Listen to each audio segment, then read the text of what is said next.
হে everyone okay এই mini ব্লগটো কুম্ভ মেলাৰ পৰা লাষ্ট বুলি ক'ব লাগিব। সেইদিনাখন যিহেতু আমাৰ ফ্লাইট আছিলে একদম গুৱাহাটীলৈ আৰু সেইদিনা আছিলে আমাৰ কানেক্টিং ফ্লাইট। সেইকাৰণে প্ৰথমতে আমি গৈছিলোঁ লক্ষ্ণৌ, তাৰ পৰা আছিলে দিল্লী ফ্লাইট।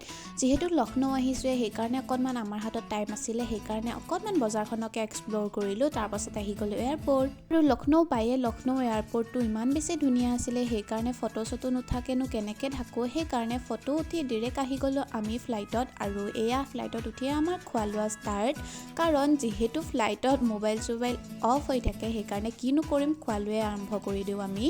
আৰু তাৰপাছত আমি পালোঁ দিল্লী আৰু এয়া দিল্লী এয়াৰপৰ্টটো ধুনীয়া আছিলে, যিহেতু তাতে অকণমান বহিলোঁ, যিহেতু আমাৰ টাইম আছিলে আৰু তাতে বহিও আমাৰ খোৱা লোৱা ষ্টাৰ্ট।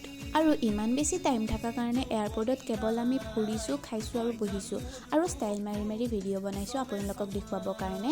বাৰু এয়া আছিলে আমাৰ লাষ্ট ফ্লাইট আৰু তাৰপাছত পালোঁ আহি আমি গুৱাহাটী। Okay bye.